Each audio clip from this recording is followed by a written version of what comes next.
Welcome students. நாங்கள் 2016க்குரிய science pass பேப்பருக்கான கேள்விகளுக்கு விளக்கம் பார்த்து கொண்டு இருந்தோம். இது அந்த தொடரில் அடுத்த வீடியோ. இந்த வீடியோவில் நாங்கள் 25வது கேள்வியில் இருந்து பார்ப்போம். கேள்வி பாருங்கள். ஒரு ஏயில் காணப்படுகின்றவாறு கண்ணாடி குவளை பியினுள்ளே கண்ணாடி குவளை Q அகப்படுத்தப்பட்டுள்ளது. அதாவது PQ என்று 2 கண்ணாடி குவளைகள் அதில் ஒன்றுக்குள்ள ஒன்று போடப்பட்டிருக்குன்னு சொல்கிறாங்க. 2 கண்ணாடி குவளைகளையும் எளிதாக வேறுபடுத்தி வெளியே எடுப்பதற்கு என்ன செய்யலாம்னு தான் கேள்வி. அவங்க உத்திகள் சில எடுத்திருக்கிறாங்க. அதில் எது பொருத்தமானதுன்னு கேட்குறாங்க. பாருங்கள், வெந்நீர் குளிர் நீர்ன்ற 2 விஷயத்தை தான் இந்த எல்லா விடையிலையும் பயன்படுத்தி இருக்கிறாங்க. இப்போ உங்களுக்கு ஞாபகம் வரணும், நீங்கள் வெப்பம்ன்ற ஒரு பாடம் தரம் 11 படிப்பீங்க. அதில் உங்களுக்கு தெரியும் திண்மங்கள் திரவங்கள் எல்லாம் விரிவடையும் உண்டு. வெப்பநிலை அதிகரிக்கக்குள்ள திண்மம் விரியும், வெப்பநிலை குறைவடையக்குள்ள திண்மம் சுருங்கும். சரியா? ரைட். அப்போ இங்கே என்ன செய்யணும்? பி குவளைக்குள்ளே Q குவளை இருக்கு. பியிலிருந்து Qவை தான் நாங்கள் வெளியே எடுக்கணும். ஆக இங்கே அப்படி நாங்கள் வேறுபடுத்தணுமாக இருந்தால் P என்ற குவளை விரியணும், Q என்ற குவளை சுருங்கணும். ஏன்னா P என்ற குவளை விரிஞ்சு Q என்ற குவளை சுருங்கினால்தான் எங்களுக்கு அது ரெண்டையும் இலகுவாக வேறுபடுத்தி எடுக்கலாம். ஆகவே P குவளை விரிவடையணுமாக இருந்தால் அது என்ன செய்யணும்? வெப்பநிலை கூடணும். Q என்ற குவளை சுருங்கணுமா இருந்தால் அதோட வெப்பநிலை குறையணும். ஆகவே P குவளையோட வெப்பநிலையை கூட்டுறதுக்கும் Q குவளையோட வெப்பநிலையை குறைக்கிறதுக்கும் இங்கே எந்த விடை பொருத்தமாக இருக்குன்னு நீங்கள் பார்த்தா பாருங்கள். P குவளையை வெந்நீர் கொண்ட ஒரு பாத்திரத்துக்குள்ளே வைத்து Q குவளைக்குள்ளே குளிர் நீரை ஊற்றுறாங்க. 2வது ஆன்சர். பதில் பாருங்கள், Q குவளைக்குள்ளே குளிர் நீரை ஊற்றக்குள்ளே Q குவளை வெப்பநிலை குறைஞ்சி சுருங்கும். P குவளையை வெந்நீர்க்குள்ளே வைக்கும்போது P குவளையோட வெப்பநிலை கூடுறதால P குவளை விரிவடையும். இப்போ 2வது ஆன்சர் சரியானதாக இருக்கு. ரைட். அடுத்த கேள்வி பாருங்கள். ஒரு மாணவன் செய்துள்ள பின்வரும் கூற்றுகளை கருதுகன்னு சொல்லியிருக்கேன்.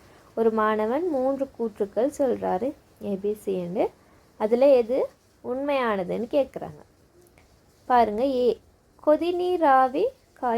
கொதிநீராவி முறை காய்ச்சி வடித்தலை பயன்படுத்தி கருவா இலைகளில் இருந்து கருவா எண்ணெயை பிரித்தெடுக்கலாம்.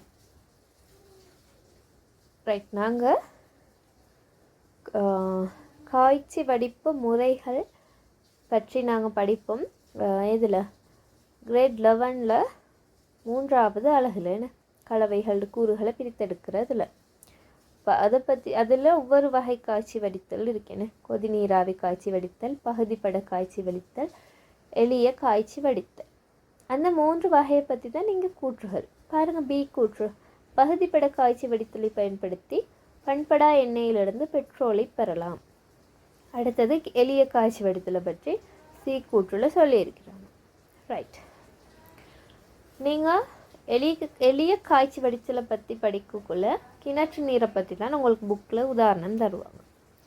அதே தான் இங்கேயும் தந்திருக்கிறாங்க. அதாவது சாதாரண ஒரு கிணற்று நீரை நாங்கள் எளிய காய்ச்சி வடித்தல் முறை மூலம் காய்ச்சி வடித்து பெற்றுக்கொள்ளலாம். அடுத்தது பகுதிப்பட காய்ச்சி வடித்தலில் நாங்கள் படிக்கிறது பண்படா எண்ணெயிலேருந்து அதோட கூறுகளை பிரிக்கிறது. பெட்ரோல், டீசல், அடுத்து LP, வாயு, தார், இந்த மாதிரி நிறைய பொருட்கள்.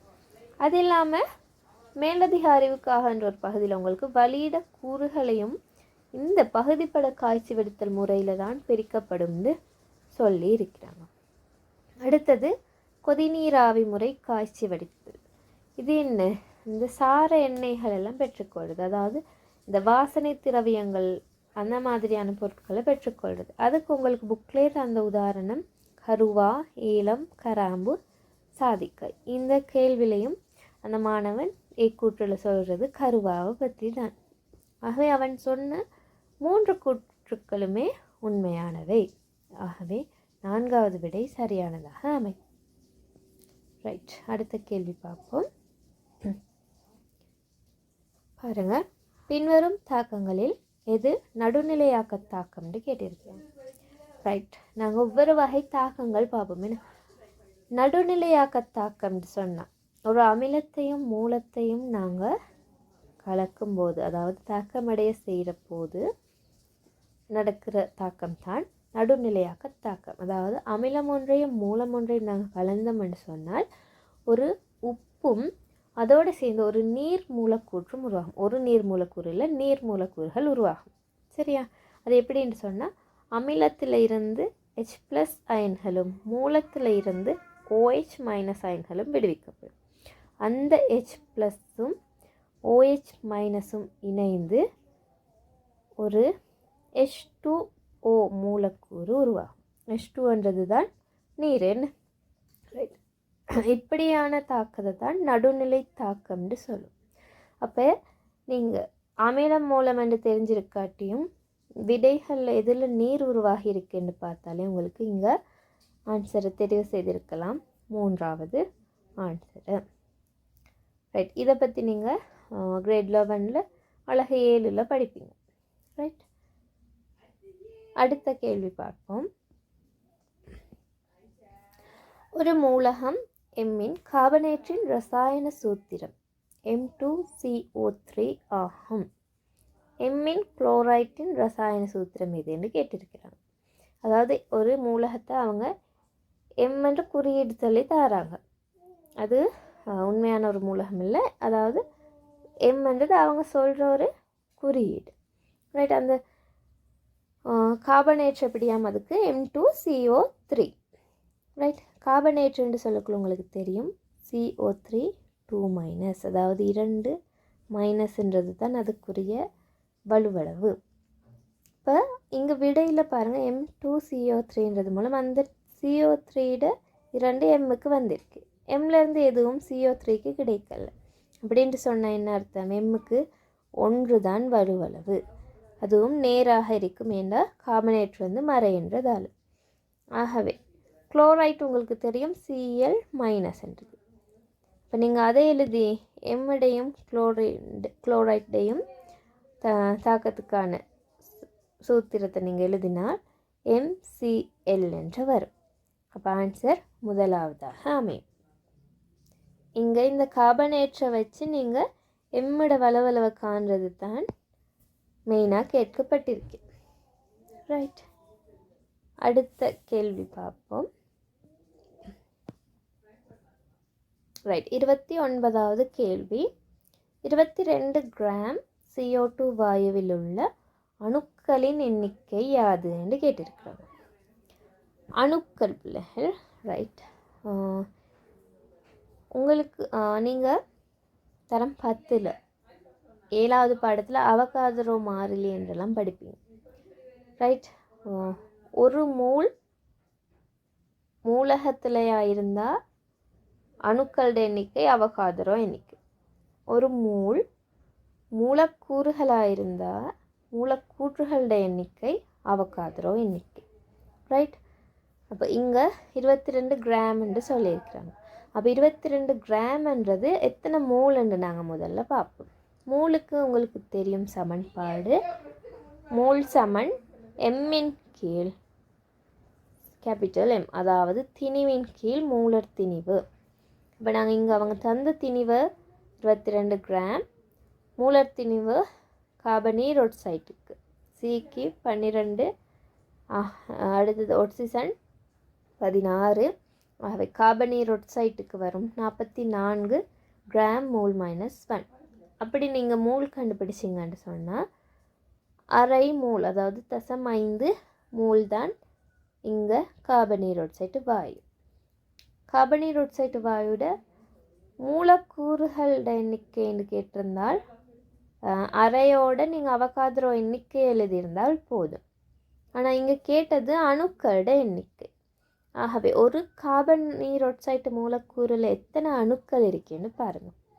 ஒரு கார்பனீரொட்சைட்டு மூலக்கூறில் ஒரு கார்பனும் 2 அணு, இது 2 ஒட்சிசன் அணுக்களும் காணப்படுது. என்ன ஆகவே ஒரு மூலக்கூறில் 3 அணுக்கள்.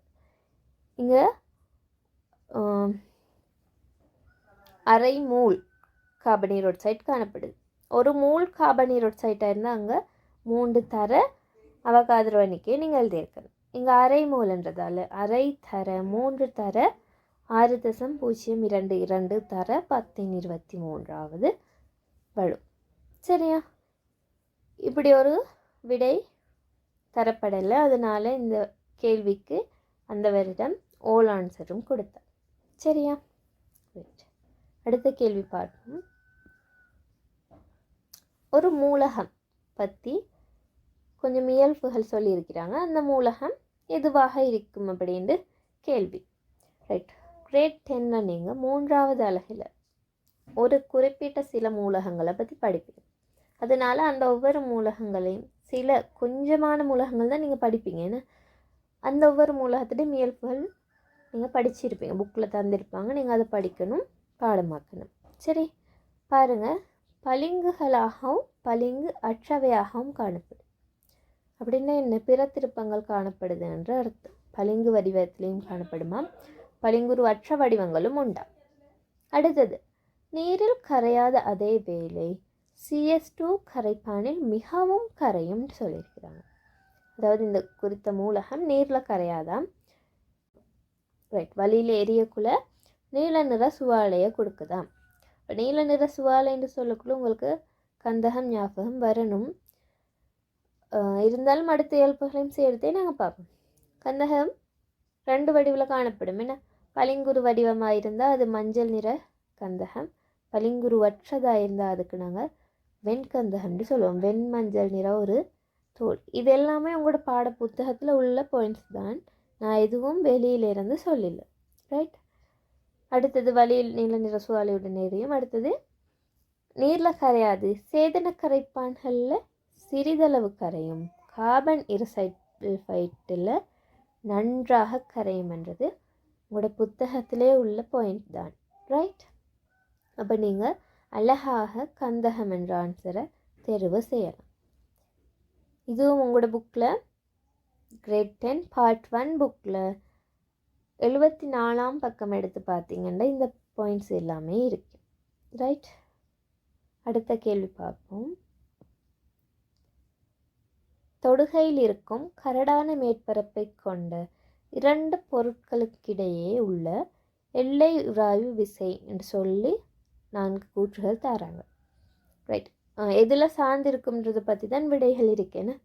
ரைட். உங்களுக்கு தெரியணும், உராய்வு விசை என்று சொல்லக்குள்ள மேற்பரப்பிட தன்மையில் தங்கி இருக்கும், ஆனால் பரப்பளவில் தங்கி இருக்காது என்று. இப்போ தன்மையில் தங்கி இருக்கும், பரப்பளவில் தங்கி இருக்காது என்ற அந்த ஒரு பாயிண்ட் போதும் உங்களுக்கு விடையை கண்டுபிடிக்க. என்று சொன்னால் 2வது கேள்வி தவிர மற்ற எல்லாத்துலேயுமே பரப்பளவு அவங்க சொல்லியிருக்கிறாங்க. பரப்பளவில் உண்மையில் எல்லை உராய்வு விசை சாராது.